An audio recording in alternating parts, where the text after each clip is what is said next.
Eh bien bonjour, voici Serge d'Oregon Classics, venu aujourd'hui inspecter cette superbe Mercury, Mercury 4 portes de 1950. Modèle équipé d'origine avec un moteur flathead 8 cylindres et d'une boîte mécanique, une boîte méca 3 vitesses. Superbe voiture, très élégante, avec ce qu'on appelle les suicide doors, hein, on voit la porte arrière comme ça. Très jolie, hein. Et c'est une voiture qui a été restaurée, je ne sais pas quand d'ailleurs, mais je sais qu'elle a été restaurée pour la modique somme de 35 000 dollars. 35 000 dollars, c'est énorme. On voit sur sa petite affichette ici un petit peu d'historique. On voit que c'est une famille locale sur Portland qui a possédé la voiture depuis 1957.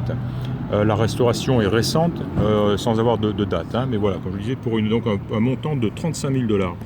Et petite anecdote sympa, c'est une voiture qui a été conduite l'année dernière, au mois d'avril, jusqu'à Redding, California. Redding, California, c'est tout au nord de la Californie, et c'est situé à environ 600 km au sud de Portland, hein.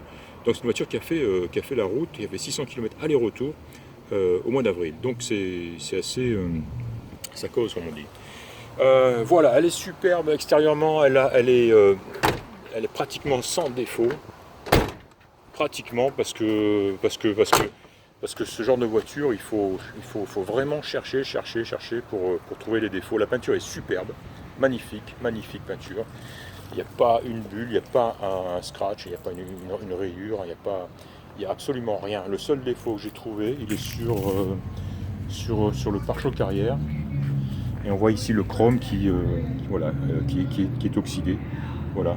Cette partie-là, hein, est probablement d'origine, hein. Je pense que le reste a été rechromé. Ou alors peut-être ça a été mal rechromé. Parce que je pense que quand ils ont fait la restauration, ils ont tout rechromé. Et peut-être que là, ça a été mal préparé, mal fait, je ne sais pas. Mais voilà, donc on voit un petit peu de roue, d'oxydation, hein, sur ce chrome. Mais c'est vraiment tout. J'ai l'impression qu'ils ont essayé de conserver au maximum les baguettes, les emblèmes, les poignées de porte aussi, hein. On voit qu'elles sont peut-être pas, elles n'apparaissent pas comme neuves, donc elles sont probablement, elles ont été conservées d'origine. Alors on voit ça aussi chez Memory Lane, de temps en temps. La deuxième que je vois en 2 jours, Ferrari. Bref, pour revenir à notre Mercury, rien à voir. Qu'est-ce que je disais donc? J'adore les enjoliveurs, voilà, ils sont magnifiques. Alors là, ils sont parfaits, le chrome est parfait. Tiens, on voit la réflexion dans les enjoliveurs, on voit les jolies couleurs de l'automne derrière moi, c'est fantastique. Les pneus sont en très bon état, on a des très beaux pneus à flanc blanc. Ouais, je disais donc, tout ce qui est comme ça, emblème, on voit que c'est en parfait état. Et je pense qu'ils ont, pour la plupart, doivent être d'origine, simplement restaurés. L'avant de la voiture est superbe aussi, hein, que de chrome. C'est absolument magnifique. Voilà, tiens, pour partir en moteur, et ben voilà, ce fameux flathead 8 cylindres. J'ai oublié, 252, je dirais, cubic inch, je peux peut-être me tromper, mais c'est de cet ordre-là, hein. Donc on voit ici, hein, là-dedans, sous le capot, c'est vraiment tout d'origine, hein. Et il tourne très bien ce moteur, il tourne très bien. Il démarre bien. Alors c'est du 6 volts, hein, on a l'impression que la voiture ne démarrera jamais, parce qu'au premier coup de clé, il ne se passe rien, et ensuite petit à petit on entend le moteur qui tourne de plus en plus vite jusqu'à ce qu'il démarre. Mais fantastique. Il est gentil mais il fait du bruit.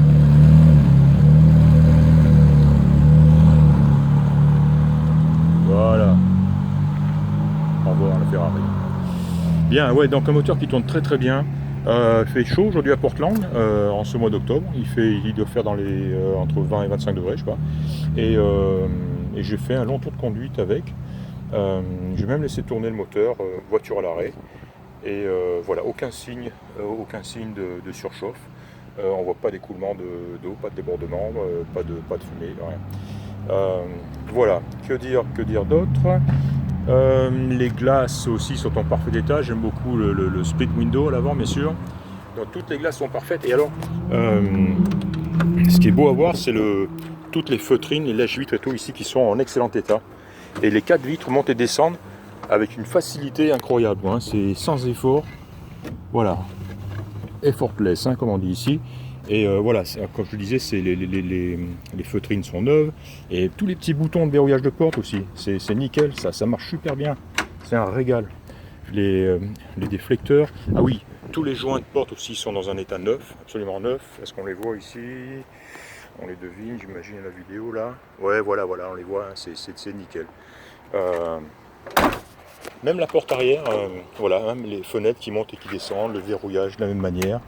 La petite fenêtre le petit déflecteur aussi à l'arrière, hein, c'est sympa comme tout ça. Voilà. Donc on a un déflecteur à l'avant, un autre à l'arrière. Il doit faire bien bon cette voiture pour rouler. Voilà, nickel jusque là. Coffre, rien de trop à signaler, pas de tapis de coffre. On voit cette vieille tôle, hein, qui a été simplement recouverte d'une peinture noire, ou probablement un anti-rouille, hein, style pour 14 ou Rustol ou des choses comme ça, quoi. Enfin, j'ai bien tapé, et c'est du solide, hein, c'est de la bonne tôle. Il y a une roue de secours.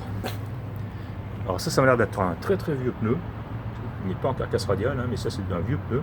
Enfin, il y a une roue de secours. Par contre, j'ai noté l'absence de cric. L'absence de cric, donc.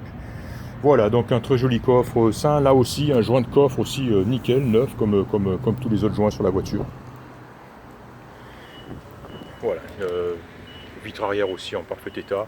Et on le voit ici, tout ça, c'est très beau. Les joints sont neufs. Voilà, magnifique. Très belle peinture, on le voit, hein. Que dire d'autre? Donc fonctionnement sympa. Alors j'ai roulé. Alors c'est une voiture des années de 1950, il faut le savoir. Donc c'est pas, ça demande une certaine, comment dire, ça se conduit, hein, ça se pilote une voiture comme ça. Il ne faut pas être pressé, il faut passer les vitesses doucement, il faut laisser suffisamment de place, enfin, pour freiner, bien que bon, elle freine tout à fait convenablement, sans aucun problème. Enfin voilà, une voiture des années 50 malgré tout, quoi, hein. Ça n'a rien à voir avec une voiture moderne. Mais ceci dit, le klaxon fonctionne, les essuie-glaces fonctionnent, ils sont un peu lents aussi, mais ils fonctionnent, hein, c'est sur le système c'est à air, hein. Donc bien sûr ils fonctionnent, ils vont en fait si vous ne donnez pas de régime, si vous êtes au ralenti, ils fonctionnent presque pas, mais dès qu'on accélère, ils se mettent en marche. Et voilà, donc assez commun. La montre ne fonctionne pas, j'ai l'impression qu'elle est, il me semble qu'elle était là-dessus quand la dernière fois que j'ai regardé. Témoin de batterie, température d'eau, essence, pression d'huile, tout ceci fonctionne. Démarrage, lumière. Ici on a les commandes de chauffage. Le chauffage fonctionne. Les commandes sont un petit peu dures à ajuster. Ouais, voilà. Mais ça fonctionne. On ne sait pas trop comment ni d'où ça sort, mais j'ai mis le chauffage à fond et j'ai senti rapidement un chauffage sortir, hein. Voilà, voilà, ça c'est le blower, c'est le ventilateur. Voilà, je l'entends. Je sais pas si on l'entend à la vidéo. Il est pas très fort, hein. Il est pas très puissant. Mais voilà. Lighter, là, c'est l'allume-cigare. L'autoradio ne fonctionne pas. Apparemment, il ne fonctionne pas. Je ne suis pas arrivé à le faire fonctionner. Ce qui est bizarre parce que il y a un haut-parleur sur la page arrière qui a l'air récent. Donc, ce qui me fait penser que l'autoradio a dû fonctionner récemment. À moins qu'il y ait un autre autoradio caché. Non, c'est pas ça. Tiens, par contre, on a un peu de documentation ici. Sympa. Voilà. Quoi d'autre? Alors ça reste très beau, même voilà, ça c'est magnifique. Le ciel de toit est magnifique. L'intérieur, je n'ai pas trop parlé finalement. La sellerie est nickel. On dirait qu'elle est neuve. Personne ne s'est assis dessus. À l'avant et à l'arrière, les panneaux de porte. Le ciel de toit, comme je le disais, c'est absolument nickel. Le volant est très beau aussi. Très beau volant. Et klaxon de biton. Ça c'est la commande d'ouverture du capot. Ça c'est le frein à main qui fonctionne. Et voilà, très belle moquette, un joli seuil de porte, etc. On va la mettre en marche. Alors on va entendre, j'espère. Là je me demande sur les commandes de chauffage si s'il ne manque pas les boutons finalement, parce que c'est pas très agréable d'activer ces commandes-là, c'est un petit peu saillant. Donc à mon avis, il devait y avoir des boutons ici qui ont été perdus, qui sont manquants. Hein. Allez, on la démarre, on leur contacte. Et on a le bouton de démarreur ici. Je m'assure qu'on est bien en point mort. On l'est bien. Voilà, c'est parti, starter. Alors voilà, il se passe rien. Et hop, bon. Et voilà, c'est parti. Sans avoir touché l'accélérateur. Hein. Elle a une double ligne d'échappement avec des glass packs en dessous. Ça lui donne un très très joli son. Un son doux, discret, la classe quoi. Voilà. Et un moteur très très silencieux. J'ai regardé en dessous, hein, c'est très sec, c'est joli, c'est beau, c'est propre. Hein. Voilà, ce moteur, on l'entend à peine. Il est en marche, je vous l'assure. Aucune vibration. Voilà, et très beau, très propre, très sain. Chouette voiture, hein, vraiment très très chouette voiture. J'essaye de voir si je n'ai rien oublié en ce qui concerne les défauts. Hein. L'autoradio, je l'ai dit, la montre, je l'ai dit, le pare-choc arrière oxydé un petit peu, je l'ai dit. Qu'est-ce que les petits boutons peut-être, le commande de chauffage qui serait manquant. Oui, elle a actuellement un problème de feu arrière, ils sont mal branchés et ça ils vont s'en occuper. Hein. On va vérifier les feux, tiens, puisqu'on est là. Feu avant. Voilà, ça fonctionne. À l'arrière, il y a un problème. Je crois qu'il y a une inversion de branchement en ce qui concerne l'ensemble feu, stop et clignotant. En tout cas, les feux, eux, fonctionnent, quoi. Feux de position, enfin, les feux arrière, quoi. Hein. Mais ils travaillent dessus et ils vont s'en occuper. On a un clignotant à gauche pour voir. Ouais, fonctionne pas. Ah si, fonctionne, c'est faible.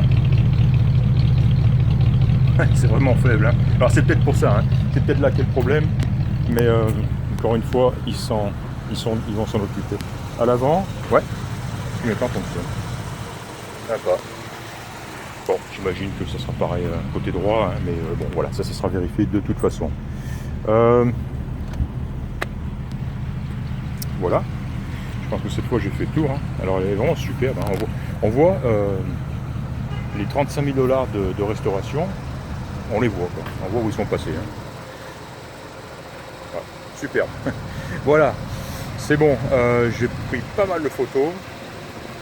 Et plus cette vidéo, je pense que ça donnera une bien bonne idée de l'état de sa voiture. Voilà. C'était Serge de Revient Classique. Je vous ai présenté aujourd'hui une Mercury 4-door sedan, hein, une 4 portes de 1950. Merci et à bientôt. Au revoir.